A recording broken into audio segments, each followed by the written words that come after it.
Welcome students. Today we are going to discuss one of our prose lessons, Shyness My Shield. It has written by M.K. Gandhi, popularly known as Mohandas Karamchand Gandhi. M.K. Gandhi was born on 2nd October 1869 and died 30th January 1948. He was the preeminent leader of the Indian independence movement in British ruled India. Employing non-violent civil disobedience, Gandhiji led India to independence and inspired movements for civil rights and freedom across the world. He is also called Bapu in India. In common parlance in India, he is often called Gandhiji. He is unofficially called the father of the nation.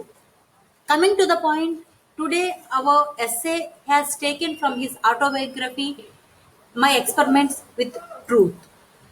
In this, he shared some of his experiences about his shyness while he was in England as well as in South Africa. First, he shared experiences in England. When he was in England, he elected to the executive committee of the Vegetarian Society and make it a point to attend every one of its meeting. But he always felt tongue-tied.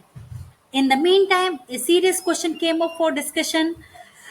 He thought that it wrong to be absent and felt it is an act of cowardice to register a silent vote. The president of the society was Mr. Hills, proprietor of the Thames Iron Works. He was a Puritan. It may be said that the existence of the society depended particularly on his financial assistance. Many members of the committee were more or less his protégés. Dr. Ellinson of Vegetarian fame was also a member of the committee. He was an advocate of the new birth control movement and preached its methods among the working classes. Mr. Hills regarded these methods as cutting at the roots of morals. He thought that the Vegetarian Society had for its object not only dietetic but also moral reform, and that a man of Dr. Ellinson's anti Puritanic views should not be allowed to remain in the society. A movement therefore brought for this for his removal. The question deeply interested to Gandhiji. Mr. Hill's view regarding the exclusion of anti-Puritans from the society was personal to himself, and it had nothing to do with the declared object of the society, which was simply the promotion of the vegetarianism and not of any system of morality. Gandhiji therefore held that any vegetarian could be a member of the society irrespective of his views on other morals. There were in the committee others also who shared Gandhiji's views, but he felt himself personally called upon to express his own. He unable to read because of his shyness, but he had comfort in the thought that the cause was right. He has a faint recollection that after the incident I resigned from the committee. This shyness he retained throughout his stay in England.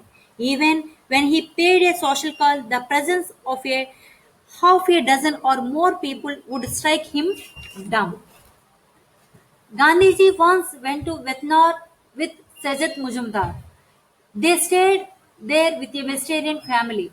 Mr. Howard, the author of the Ethics of Diet, who was also staying at the same watering place. They met Howard and he invited them to speak at a meeting for the promotion of vegetarianism. But there Gandhiji's vision became blurred and he trembled, though the speech hardly covered a sheet of foolscap. His last efforts to make a public speech in England was on the eve of his departure for home. But this time too, he only succeeded in making himself ridiculous. It was only in South Africa that he got over this shyness, though he never completely overcame it. It was impossible to him to speak, but he hesitated whenever he had to face strange audiences and avoided making a speech whenever he could. He must say that beyond occasionally exposing him to laughter, his constitutional shyness has been disadvantages whatever.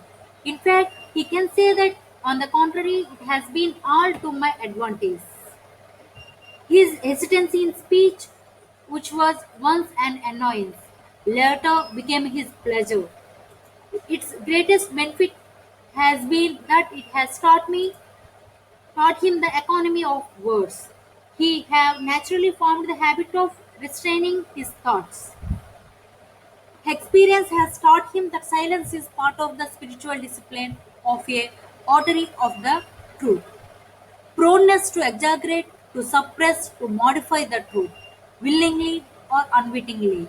It is a natural weakness of a man, and silence is necessary in order to surmount it. A man of few words will rarely be thoughtless in his speech. He will measure every word. He finds so many people impatient to talk. There is no chairman of a meeting who is not pestered with notes for permission to speak. And whenever the permission is given, the speaker generally exceeds the time limit, asks for more time, and keeps on talking without permission. All this talking can hardly be said to be of any benefit to the world. It is so much waste of time. Gandhiji's shyness has been in reality his shield and buckler. It has allowed him to grow. It has helped me, helped him in his discernment of truth. That's it, students. And here I am adding some of the glossary words which are going to help you in building your vocabulary. Thank you.